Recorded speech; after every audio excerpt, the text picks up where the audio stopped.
നമസ്കാരം, ഇൻസൈഡിലേക്ക് സ്വാഗതം.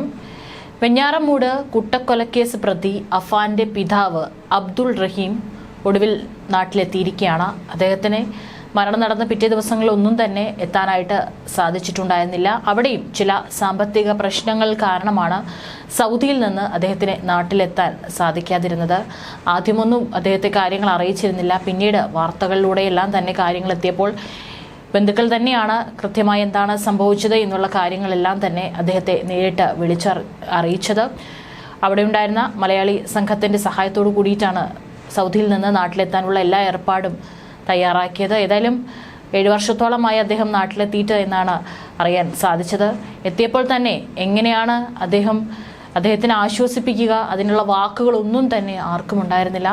വിമാനമിറങ്ങി ആദ്യം പോയത് DK മുരളി MLA യുടെ അടുത്താണ്. കൂടാതെ MLA അദ്ദേഹം നന്ദി അറിയിച്ചു. പിന്നെ ഗോകുലം മെഡിക്കൽ കോളേജിലെത്തി അവിടെ ചികിത്സയിൽ തുടരുന്ന ഭാര്യയാണ് അദ്ദേഹം ആദ്യം കണ്ടത്. അവിടെ നിന്നും തൻ്റെ ഉറ്റവരുടെ ഖബറിനടുത്തേക്ക് അദ്ദേഹം എത്തി.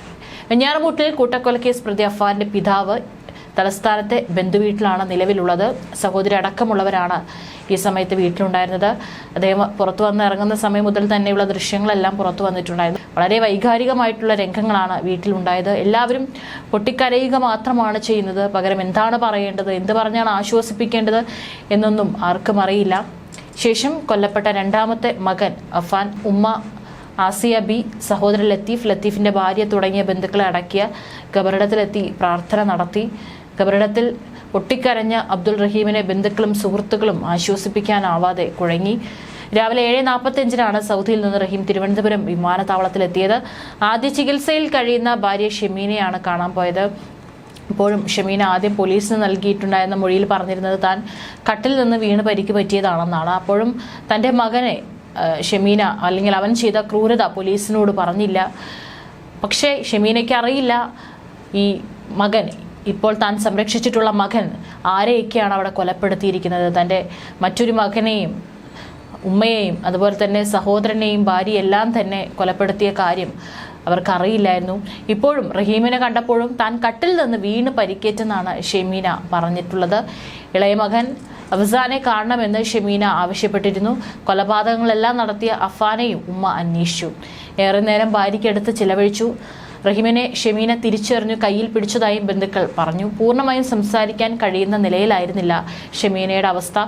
അതുകൊണ്ട് തന്നെ വാക്കുകൾ പുറത്തു വരാത്ത സ്ഥിതിയുമുണ്ട്. അവർക്ക് അത്രയും സ്ട്രെയിൻ എടുത്തുകൊണ്ട് സംസാരിക്കാനുള്ള സ്ഥിതിയും നിലവിലില്ല. അതിനുശേഷം പുറത്തേക്ക് പോയി ദുരന്തങ്ങളൊന്നും തന്നെ ഭാര്യ അറിയിക്കാതെ ആശ്വസിപ്പിക്കുകയായിരുന്നു റഹീം ചെയ്തത്.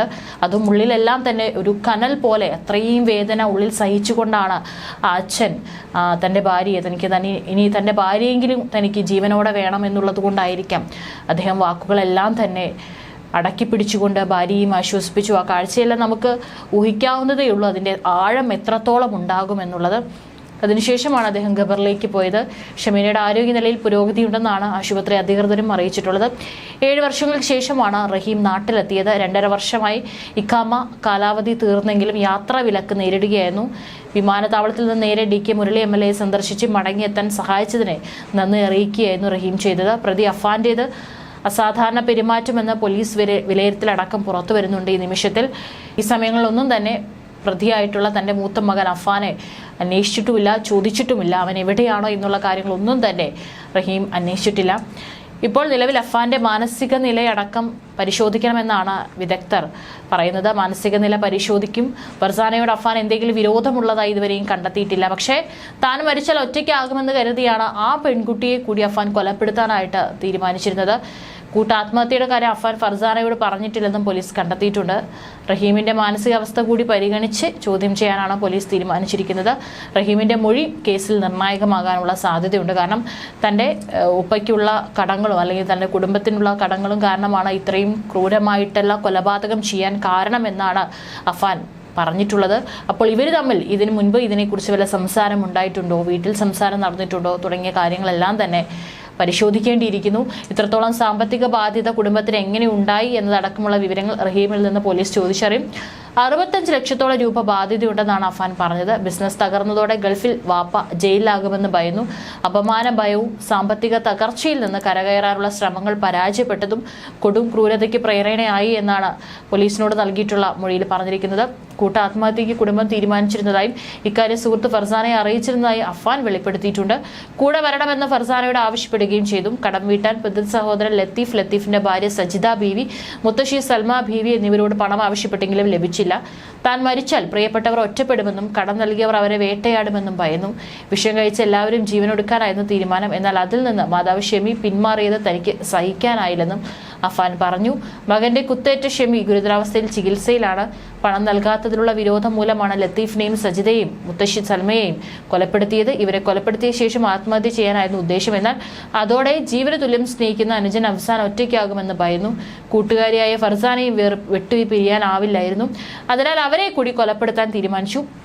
പണമാണ് എല്ലാത്തിനും കാരണം. അതുകൊണ്ടാണ് അനുജനെ കൊലപ്പെടുത്തിയ ശേഷം അവന് ചുറ്റും രൂപ വിതറിയതെന്നും അഫാൻ പറഞ്ഞു. മദ്യമോ മയക്കുമരുന്നോ കൊലപാതകത്തിന് കാരണമല്ലെന്നാണ് പോലീസ് നിഗമനം. എന്നാൽ 15 ലക്ഷം രൂപ മാത്രമേ തനിക്ക് ബാധ്യതയുള്ളൂ എന്നാണ് റഹീം വ്യക്തമാക്കിയത്.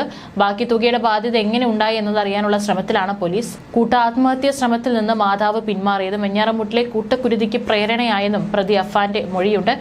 ഏതായാലും നിലവിൽ പിതാവ് നാട്ടിലെത്തിയിരിക്കുകയാണ്. ഇനി അദ്ദേഹത്തിന്റെ മാനസിക നില കൂടി പരിശോധിച്ച് കൂടുതൽ ചോദ്യം ചെയ്തതിന് ശേഷം മാത്രമാണ് മറ്റെന്തെങ്കിലും പ്രശ്നങ്ങൾ കുടുംബവുമായി ബന്ധപ്പെട്ടോ അഫാനുമായി ബന്ധപ്പെട്ടോ നിലനിൽക്കുന്നുണ്ട് എന്നുള്ള കാര്യത്തിലെല്ലാം തന്നെ വ്യക്തത വരികയുള്ളൂ.